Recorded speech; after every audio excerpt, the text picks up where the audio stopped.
Assalamualaikum warahmatullahi wabarakatuh. Waalaikumsalam. Selamat pagi pemirsa Tawakal yang dirahmati Allah Subhanahu wa taala. Senang sekali saya Farid Hasan kembali menjumpai Anda. Dan pemirsa, di video tadi yang sudah kita lihat bersama-sama itu adalah salah satu kisah hidup dari narasumber kami yang alhamdulillah sudah hadir bersama kami di studio dengan Mas Hilman. Assalamualaikum Mas Hilman. Selamat pagi. Ya, selamat pagi. Terima kasih sudah hadir bersama kami di Tawakal. Ya. Baik pemirsa, selain Mas Hilman juga sudah hadir di studio bersama kami Bapak Ustadz Ngatawi Al-Zastro. Assalamualaikum Pak Ustadz. Waalaikumsalam warahmatullahi wabarakatuh. Mas Farid. Gimana Pak Ustadz, sehat? Alhamdulillah sehat-sehat. Alhamdulillah. Terima kasih Pak Ustadz sudah menyempatkan waktu di Tawakal. Ya. Dan pemirsa langsung aja kita tanya ke Mas Hilman. Mas Hilman, tadi di video kita lihat itu adalah salah satu dari kisah hidup Mas Hilman sewaktu semasa kecil ya, betul ya? Ya benar Pak. Nah, boleh diceritakan ada permasalahan apa ya sebenarnya? Ya, bermula dari kisah ibu dan ayah saya. Dulu pernikahan ibu dan ayah saya itu tidak direstui orang tuanya. Karena Orang tua siapa yang tidak merestui? orang tua dari ibu saya. Orang tua dari ibu. Karena orang tua ibu saya itu dari keluarga yang mampu. Oke. Sementara ayah tidak. Ayah tidak. Dan ketika ibu saya ketemu dengan ayah,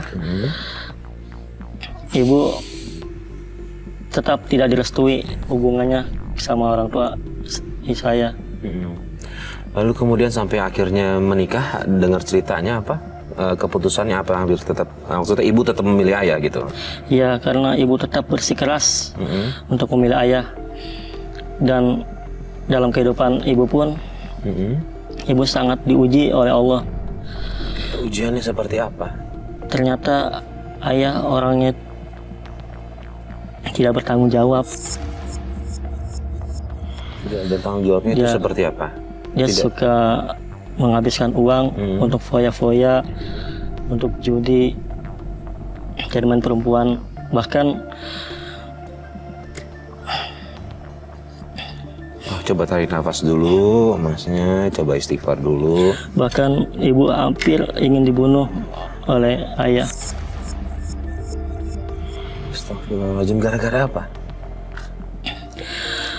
Jadi waktu itu ayah pulang ke rumah untuk meminta uang kepada ibu dengan niat untuk kawin lagi. Oke, terus? Sudah pasti ibu tidak mau. Dan ibu tidak memberikan. Lalu ayah masuk ke rumah, ambil sebilah pisau untuk membunuh ibu. Tadi sih IPA, IPS sama IPK mah bagus kan? Iya bagus. Bapak mau cari apa? Mana pesan kamu? Hah? Mana duit simpanan kamu? Sini. Buat apa Pak? Udah, jangan banyak bicara. Saya butuh duit. Duit kita udah habis Pak. Dipakai kebutuhan sehari-hari. Dengar ya. Hari ini saya mau nikah. Mana duitnya? Maksud Bapak? Bapak mau nikah lagi? Kenapa?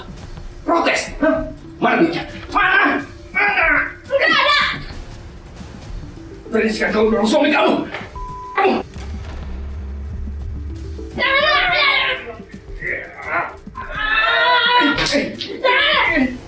Jangan. Ayo gangguin gue mulu. Mendingan pergi. Kamu. Oh, Ustadz, ini dari awal tidak mendapat restu dari orang tua sang ibu, tapi begitu tetap memutuskan menikah, tapi justru bukan kebahagiaan yang didapatkan nih Pak Ustadz. Iya. Apakah ini ada kaitannya dengan restu orang tua Pak Ustadz?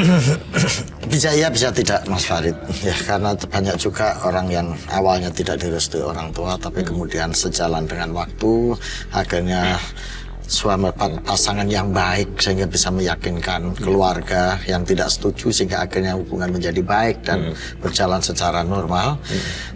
Artinya restu bukan menjadi faktor utama yang menyebabkan terjadinya hal-hal seperti ini. Yang terpenting menurut saya ini adalah apa ya, tetap menjadi faktor karakter individu dari si ayah ini gitu ya. Kebetulan orang nikah ini kan misterius Mas ya. Hanya Allah yang tahu. Ambil undian dapat jodoh ternyata yang seperti itu. Jadi kalau menghadapi kondisi seperti ini hanya ada dua menurut saya, Mas Hilman.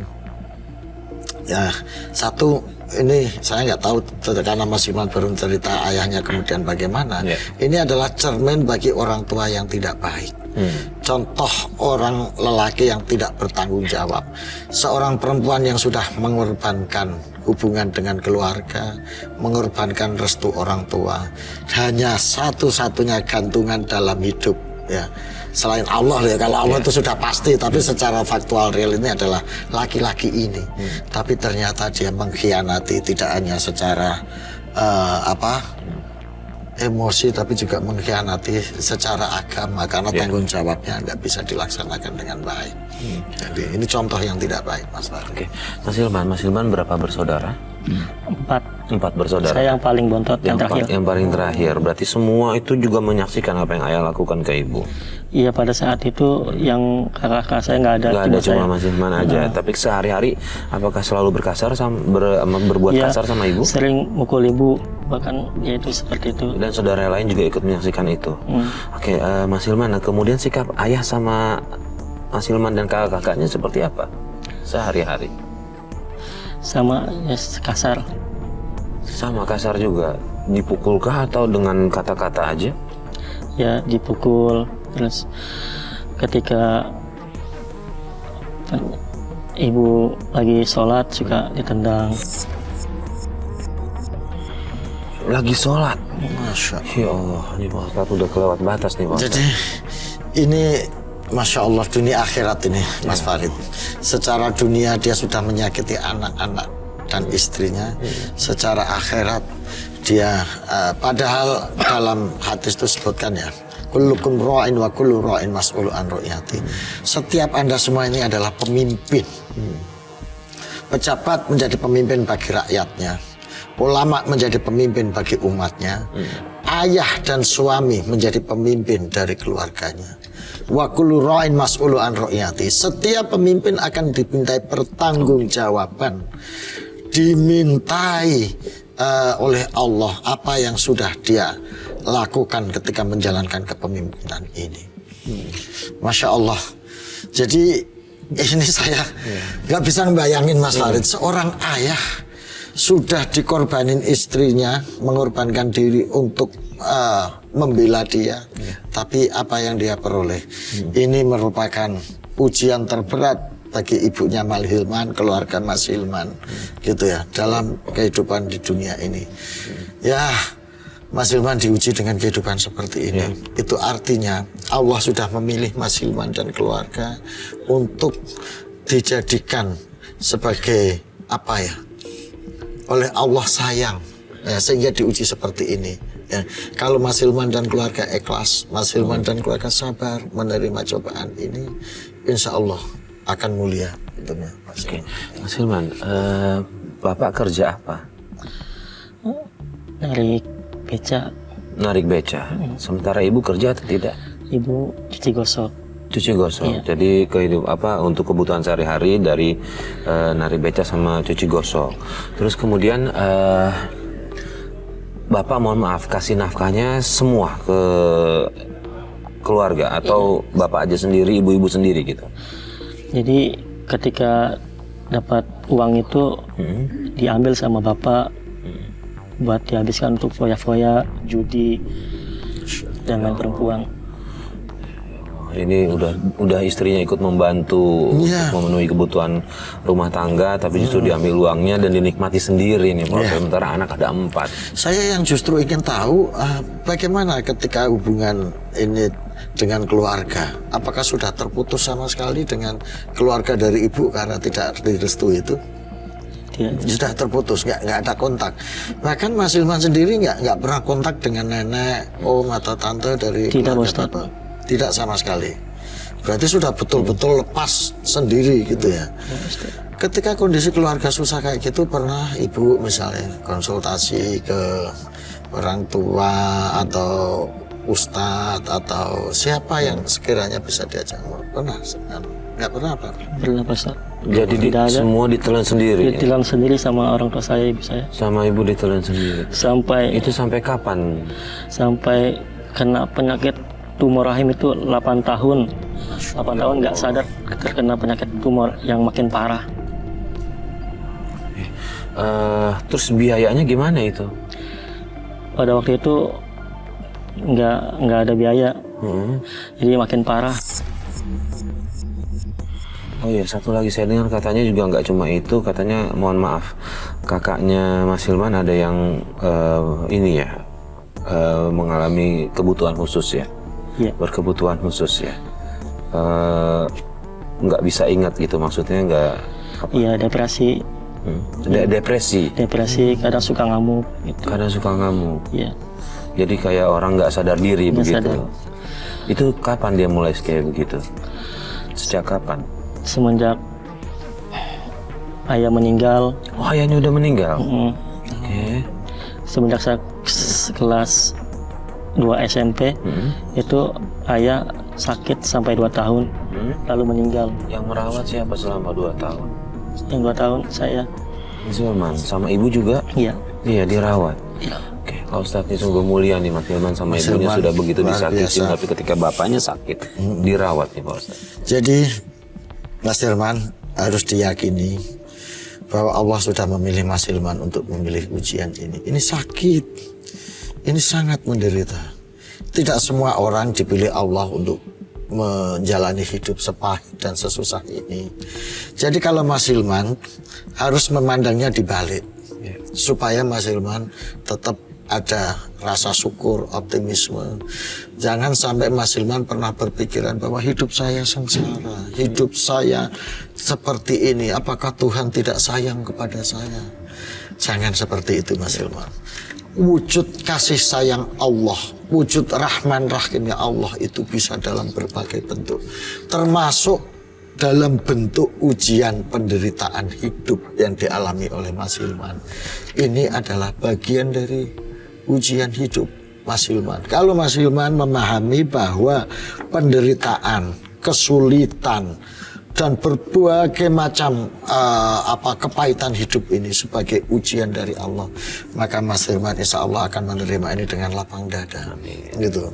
Walanabluwannakum bisyai'in minal khaufi wal ju'i wa naqsim minal amwal was samar. Setiap orang akan diuji oleh Allah.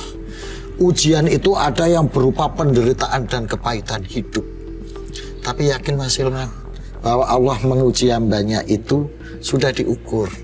La yukallifullahu nafsan illa wus'aha laha maka sabat su'alaha maktasabat. Allah tahu Mas Hilman akan sanggup menerima ujian ini, maka ini diberikan kepada Mas Hilman. Ya. Jadi luar biasa, sudah mengabdi kepada orang tua, merawat ibu, merawat bapak yang sudah menyakiti Mas Hilman. Ya, ini insya Allah jadi amal soleh Mas Hilman. Ini insya Allah jadi jalan penerang bagi Mas Hilman dunia dan akhirat. Mas Hilman ikhlas ya? Iya. Pak Ustadz, apa yang harus dilakukan Mas Hilman ini sendiri Pak Ustadz? Dia tahu ayahnya, mohon maaf, mungkin banyak menyakiti keluarga, artinya mungkin tabungan dosanya banyak nih Pak Ustadz. Ketika meninggal kan kita seorang anak tetap harus mendoakan orang tua ya Pak Ustadz ya. Apa yang harus dilakukan sama Mas Hilman ya Pak Ustadz? Mas Hilman untuk bisa menyelamatkan ayah. Tetap harus berbakti pada orang tua. Ya. Saya tahu mungkin Mas Hilman punya dendam, Mas Hilman punya perasaan sakit hati kepada ayah yang sudah menyia-nyiakan itu. Tapi ingat Mas Hilman, tugas anak bagaimanapun harus tetap berbakti dan berbuat baik pada orang tua. Kalau Mas Hilman dendam kepada orang tua, nggak ada satupun manfaat yang bisa beroleh Mas Hilman. Sudah sakit hati, sudah menderita, nggak dapat apa-apa dunia akhirat kan gitu Mas Farid ya. Tapi kalau Mas Hilman ikhlas tetap mendoakan orang tua, insya Allah nanti akhiratnya Mas Hilman dapat.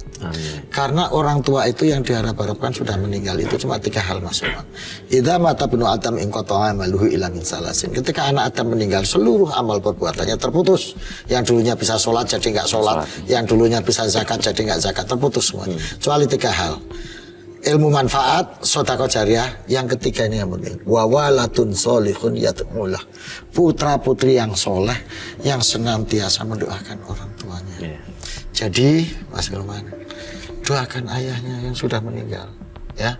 Nah ini dengan doa Mas Hilman, insya Allah akan mengampuni dosa orang tua, meskipun sejahat apapun orang tua. Yang kedua, ini menjadi wujud amal soleh, amal baik Mas Hilman kepada orang tua. Gitu Mas Hilman ya. Ya, baik, Mas Hilman, tadi ceritain soal kakaknya katanya sakit ya. Itu penyebab sakitnya apa ya? Boleh tahu nggak? Selain tadi depresi ada yang lain nggak? Awalnya ingin balas dendam. Balas dendam kepada? Ya, balas dendam sama yang gituin almarhum ayah. Oh, maksudnya almarhum ayah tuh meninggal gara-gara apa? Digituin ilmu santet gitu sama komandannya dulu. Oh ya? Terus dia belajar ilmu hitam itu buat membalas dendam? Iya.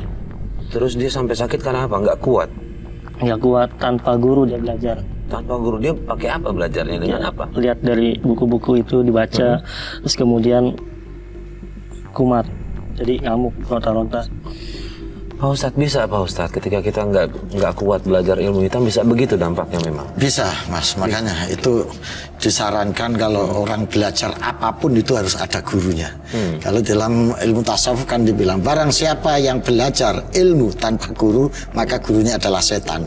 Pengertiannya ini setan itu bisa benar-benar setan yang mempengaruhi kondisi kejiwaannya, bisa juga karena pengaruh emosinya. Itu emosinya nggak berpilihan, nggak ada yang ngarahkan. Gitu. Nah akhirnya itulah makanya di dalam pemikiran-pemikiran tasawuf dan dalam ajaran-ajaran Islam berguru itu menjadi sangat penting. Karena di samping untuk memberikan guidance secara keilmuan juga untuk memberikan bimbingan secara spiritual dan emosional. Gitu. Ini bahaya berguru itu.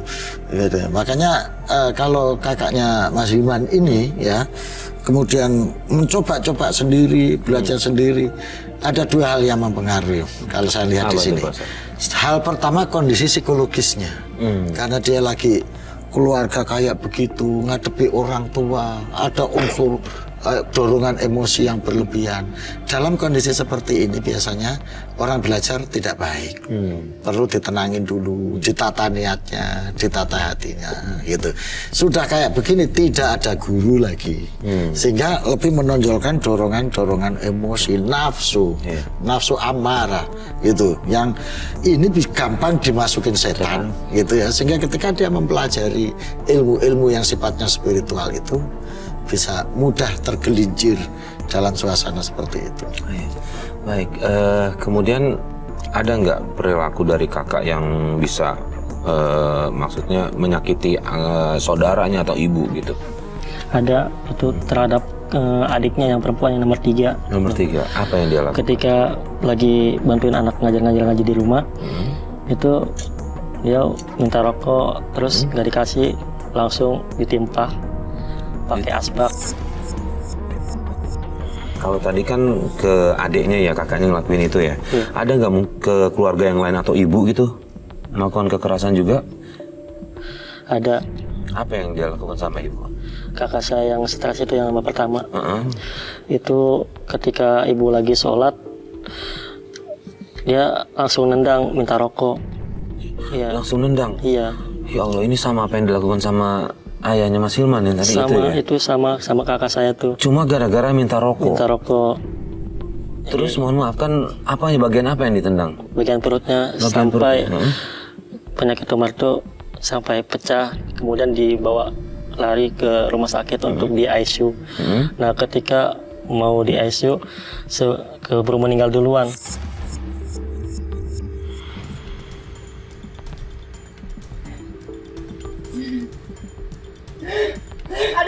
Aduh sakit, jangan kak, jangan sakit, tolong Hilman, tolongin ibu nak. Jangan Hilman, jangan, gini juga kakak kamu. Ibu jangan belain dia, Bu. Dia bahaya, Bu. Kasihan, dia lagi sakit Hilman. Jangan belain dia, Bu. Jangan deket-deket dia, Bu.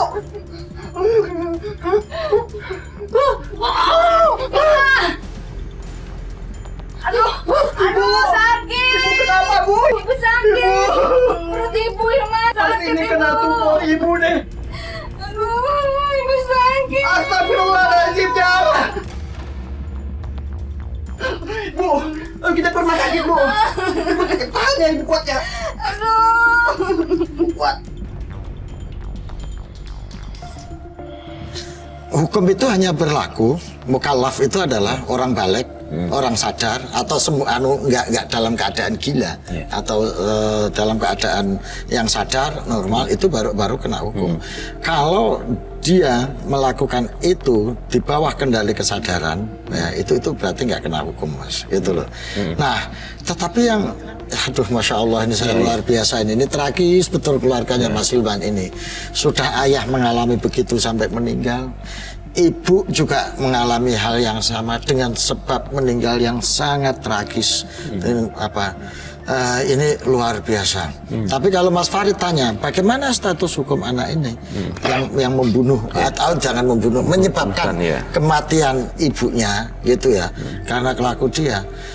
Ya wallahu alam, Mas Farid. Karena dia dalam keadaan yang tidak sadar, dalam keadaan yang jadab. Ya, meskipun dia berkawan gitu dengan syaitan, Pak Ustadz. Ya, itu kan sebab yang lain. Ya, bahwa perilaku dia menyebabkan kematian ibu itu tidak bisa dihukumi, karena ini hukumnya yang bisa dihukumi adalah kelakuan dia ketika melakukan ritual-ritual ilmu hitam. Nah, itu yang bisa dihukumi, sehingga ini menimbulkan kerusakan, mafsadah yang lebih jauh, gitu.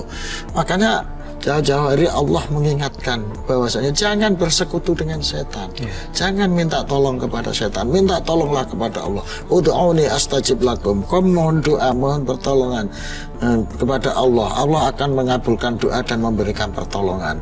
Ini karena apa? Dampaknya sangat buruk. Impactnya itu sangat buruk. Dan ini sudah terjadi, Pak. Sudah terjadi. Menurut saya, apa yang dialami keluarga Mas Hilman ini bisa menjadi cermin bagi kita semua. Bagaimana kehidupan itu bisa membawa mafsadah ketika keluarga atau kepala tidak bertanggung jawab dan anak mencari penyelesaian dengan cara yang keliru, mencari ilmu hitam. Gitu. Mas Hilman, lalu kemudian kakak kedua gimana? Di mana dia? Kakak kedua saya sempat waktu itu di panti juga. Masuk panti. Itu mengalami depresi berhubung tidak terima kenyataan karena orang tua saya meninggal. Jadi dia ikut kena gangguan jiwa. Ya, terus dia dirawat di panti. Sakit apa? Karena depresi aja atau ada yang lain gitu? Depresi cuma murni karena tidak menerima kenyataan. Nggak mau menerima kalau ibu sudah meninggal. Iya, Mas. Oke, Pak Ustadz. Ini kalau hal-hal yang kayak begini, Pak, untuk menghindari hal ini terjadi lagi nih, Pak Ustadz. Ketika kita tahu di keluarga ada musibah, apa yang harus kita lakukan nih, Pak Ustadz? Yang pertama, menghadapi hal seperti ini, kita minta tolong kepada lembaga-lembaga yang berhak. Misalnya di negara itu kan ada panti sosial. Itu negara punya tanggung jawab, punya hak untuk melindungi rakyatnya, menolong masyarakatnya menghadapi kondisi-kondisi yang seperti ini. Jadi mestinya lapor kepada aparat negara untuk minta pertolongan. Ini secara formalnya, karena negara yang diamanati untuk ngurus rakyat. Yang kedua, ini kondisinya Mas Hilman ini juga menjadi tanggung jawab tetangga secara muslim. Kamu jadi tanggung jawab tetangga, Pak? Oh iya, Mas. La yu'minu ahadukum hatta yuhibbu li akhihi kama yuhibbu li nafsihi. Tidak dibilang iman seseorang yang tidak menyintai saudaranya sesama muslim sebagaimana dia menyintai dirinya sendiri. Yang kedua, tidak akan masuk surga seorang tetangga yang tidak peduli pada kesulitan dan kesusahan tetangganya. Ini yang kita maksud. Jadi Nabi pernah mengatakan seperti itu. Jadi tetangga yang berbuat jahat kepada tetangga, tidak peduli kepada tetangga, itu tidak akan dianggap menjadi umatnya Nabi Muhammad. Maka tetangga ini juga berkewajiban untuk meringankan beban penderitaan dari orang-orang seperti Mas Hilman ini. Jadi mestinya Mas Hilman bisa minta tolong ketua RT, ketua RW sebagai orang terdekat, representasi dari negara. Yang kedua, bisa minta tolong tetangga atau tokoh masyarakat di situ untuk sekedar konsultasi, minta jalan keluar supaya tidak terpeleset lagi ke jalan-jalan yang tidak diridhoi oleh Allah Subhanahu wa taala. Nah, Mas Hilman, kakak yang pertama sama kakak yang kedua tinggalnya di mana sekarang? Tadinya di panti. Oh, yang Namun pertama juga sekarang- akhirnya dikirim ke panti iya. juga. Sekarang pihak panti menolak untuk dikembalikan ke sana karena masih ada saudara. Jadi pihak panti nggak menerima. Oh, karena masih ada saudara, jadi pihak pantinya nggak nerima. Iya betul Mas. Oke. Sebetulnya kalau alasannya itu nggak kurang tepat, Mas. Iya. Mas Nikan. Jadi ini mohon maaf saya nggak tahu pantinya ini panti swasta apa panti negara. Kalau memang pantinya panti swasta, mungkin ya karena keterbatasan fasilitas, keterbatasan peralatan, apalagi saudara Mas Hilman ini ada berkebutuhan khusus. Jadi dibalikkan keluarga itu harus dilihat, Mas. Kalau keluarganya mampu bisa dibalikkan ke keluarga. Tapi kalau keluarganya nggak mampu, maka panti masih harus bisa menerima ini. Terutama panti yang negara, Iya. yang negara. Meskipun punya keluarga dan keluarganya mampu, tapi kalau keluarganya tidak mau menerima, ini juga nggak bisa dipaksain, Iya. gitu loh. Soal dosa urusan dia sama Allah. Tapi panti tetap harus punya tanggung jawab untuk tidak memaksakan itu. Apalagi kondisinya Iya. nggak mampu, maka ini mestinya masih menjadi tanggung jawab. Dan negara di sini Pak Imam, pemimpin, pejabat punya tanggung jawab untuk membuat kemaslahatan keluarganya Mas Hilman ini. Tasarruful imam ala ra'iyah manutun bil maslahah. Kebijakan seorang pemimpin, seorang pejabat itu harus kemaslahatan. Apa yang diderita Mas Hilman, negara perlu datang untuk menyelesaikan, membantu. Nah, kemudian Mas Hilman mereka tinggal sama Mas Hilman. Mas Hilman sudah menikah? Sudah Mas. Sudah punya anak? Belum. Belum. Terus bekerja di mana? Sehari-hari saya ngojek Mas. Sehari-hari ngojek. Nah, dengan kondisi seperti itu, Mas Hilman tinggalnya di mana? Di Jelambar. Enggak, maksudnya di rumah? Rumah sendiri atau ngontrak? Ngontrak. Ngontrak. Kakak semua di situ berarti? Iya. Nah, istrinya Mas Hilman gimana sikapnya ngelihat Mas Hilman ngerawat kakak Mas Hilman? Istri sih sebenarnya menerima. Cuma saya kasihan, penghasilan saya nggak seberapa, sedangkan saya untuk bayar kontrakan dan harus Ngerawat dua merawat kakak. kakak saya juga.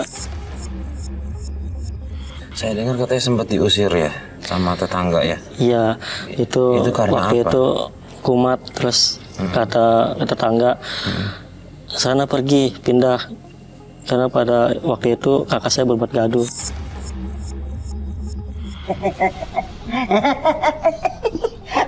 Jangan, guys, bayar orang, Kak. Ayo, Ian! Hilman! Ngapain sih? Udah mending kamu bawa aja kakak kamu pergi dari sini. mau bawa dia kemana, Bu?